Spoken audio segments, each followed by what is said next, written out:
पूर्व जन्म में आपने पाप किए थे या पुण्य? क्या आप पिछले जन्म में पवित्र आत्मा थे या पापी आत्मा? आज इसी इंटरेस्टिंग टॉपिक को मैं आपके सामने लेकर आई हूँ। नमस्कार दर्शकों, मैं हूँ एस्ट्रोलॉजर महेश सुता। आपका मेरे यूट्यूब चैनल पर स्वागत है। आज की इस वीडियो में हम जानेंगे कि आपके जन्म कुंडली से कैसे पता लगाया जा सकता है कि आपने अपने पिछले जन्म में पुण्य कर्म किए थे, आप पिछले जन्म में पवित्र आत्मा रहे हैं और आपने अच्छे कर्म किए हैं। प्रिय दर्शकों, मैं आपको जन्म कुंडली के कुछ विशिष्ट भावों की जानकारी दूंगी, जिसमें देवगुरु बृहस्पति का स्थित होना, विराजमान होना इस बात की ओर संकेत करता है कि आपने पिछले जन्म में पवित्र कर्म किए हैं, पुण्य कर्म किए हैं, आपके अच्छे आचरण पिछले जन्म में थे। प्रिय दर्शकों, ज्योतिष का ये सूत्र बहुत ही रहस्यमयी है और बहुत ही इंटरेस्टिंग है। इसके लिए आपको अपनी या किसी अन्य की कुंडली में बस यही देखना है कि देवगुरु बृहस्पति कौन से भाव में विराजमान है। और अगर जिन भावों में देवगुरु बृहस्पति की स्थिति आपको मैं बताऊंगी वही आपकी या किसी अन्य की जन्म कुंडली में है, तो आपको ये समझ लेना है कि आपने निश्चित ही पूर्व जन्म में पुण्य कर्म किए हैं, शुभ आचरण किए हैं और आप एक पवित्र आत्मा थे। तो चलिए बिना देरी किए हुए आज की ये वीडियो स्टार्ट करते हैं। तो सबसे पहले बात करेंगे, अगर आपकी कुंडली में देवगुरु बृहस्पति चतुर्थ भाव में विराजमान है, जैसा कि आप वीडियो में देख सकते हैं, तो ये इस बात की ओर संकेत करता है कि आपने अपने पूर्व जन्म में पुण्य कर्म किए हैं, आप एक पवित्र आत्मा थे। ये दर्शकों, अगर आपने मेरी पहले की वीडियोस देख रखी हैं तो आपको पता होगा कि मैंने पहले भी ये ज्योतिष का सूत्र आपको बताया था कि देवगुरु बृहस्पति जब चतुर्थ भाव में होते हैं तो ये इस बात की ओर दर्शाते हैं कि आपने पूर्व जन्म में भी इसी परिवार में जन्म लिया था, आप पिछले जन्म में भी धार्मिक थे। और देवगुरु बृहस्पति का चतुर्थ भाव में होना इस बात को दर्शाता है कि आप इस जन्म में भी धार्मिक हैं, आपकी माता धार्मिक हो सकती हैं। ऐसा जातक इस जन्म में अपने घर तथा परिवार का मुख्य आकर्षण होता है। ऐसे जातक को अपने जीवन में धन, मान, सुख, संतोष प्राप्त होता है। धार्मिक ऐसा जातक होता है और नीति और नियमों का पालन करने वाला भी ऐसा जातक होता है। चतुर्थ भाव में देवगुरु बृहस्पति का होना जातक को ज्ञानी बनाता है और अन्य लोग उससे उसके ज्ञान की वजह से जुड़ते हैं। ऐसा जातक आध्यात्मिक होता है। चतुर्थ भाव में देवगुरु बृहस्पति काफी बलवान हो जाते हैं। ऐसे में ऐसे जातक को चाहिए कि वो धर्म कर्म को मानता रहे, धार्मिक रहे, ईश्वर पर विश्वास रखे और अपनी माता का सम्मान करे, उनकी सेवा करे। आइए अगली स्थिति की बात करते हैं। देवगुरु बृहस्पति का पंचम भाव में होना भी इस बात की ओर दर्शाता है कि आपने पूर्व जन्म में शुभ कर्म किए हैं, पुण्य कर्म किए हैं, आपका आचरण शुभ था। पंचम भाव में देवगुरु बृहस्पति का होना जातक को मिलनसार बनाता है। ऐसे जातक आत्मविश्वास से परिपूर्ण होता है। कई बार देखा जाता है कि ऐसे जातक अच्छे खिलाड़ी होते हैं या अच्छे कलाकार होते हैं। पंचम का गुरु जातक को इस जन्म में धनी बनाता है, बुद्धिमान बनाता है। ऐसा जातक अगर कल्याणकारी योजनाओं से जुड़ता है तो उसके लिए बेहद अच्छा होता है। अगर आप किसी और की मदद करते हैं, समाज के लिए कुछ करते हैं, तो आपको देवगुरु बृहस्पति की कृपा से जीवन में सब कुछ प्राप्त होगा।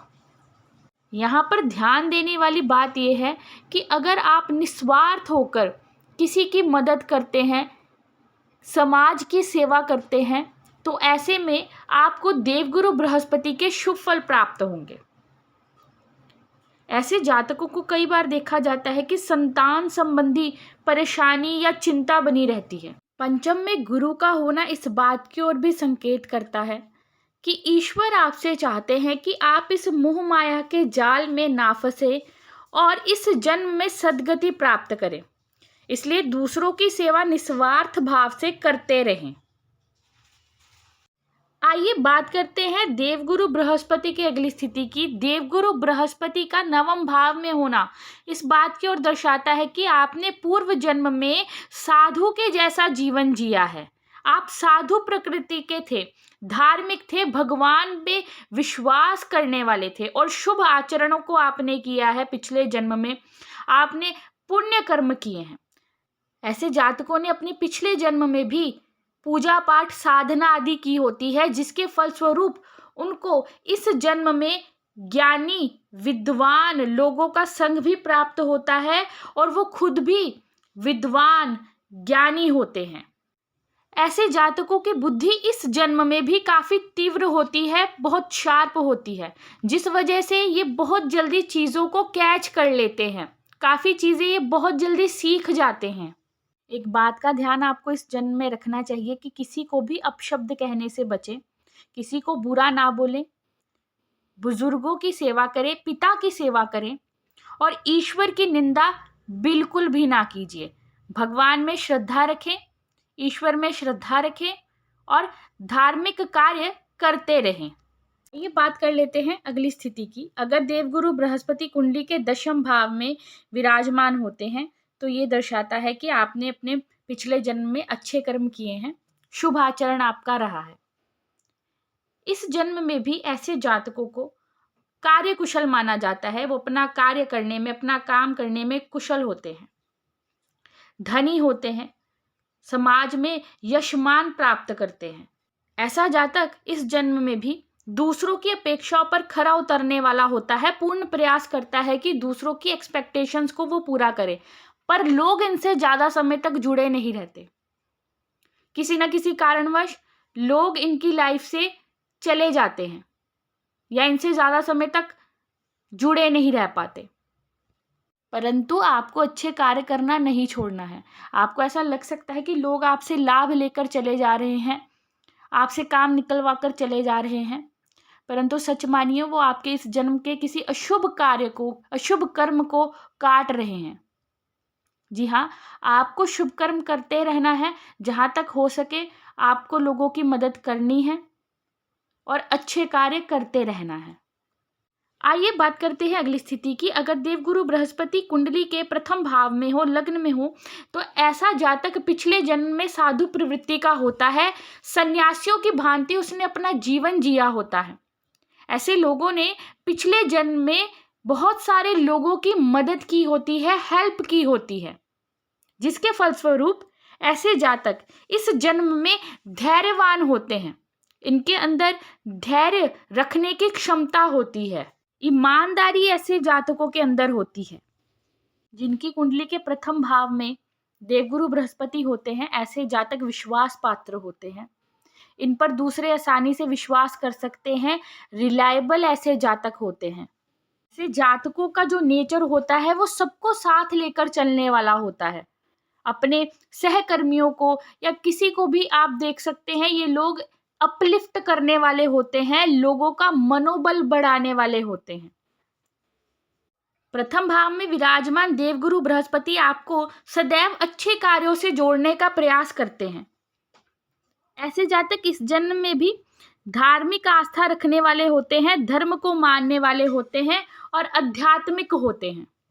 गुरु बृहस्पति यहाँ पर यही चाहते हैं कि आप अध्यात्म से जुड़े रहें, धर्म से जुड़े रहें, धार्मिक रहें, ताकि आपको इस आवागमन के चक्र से छुटकारा मिल जाए।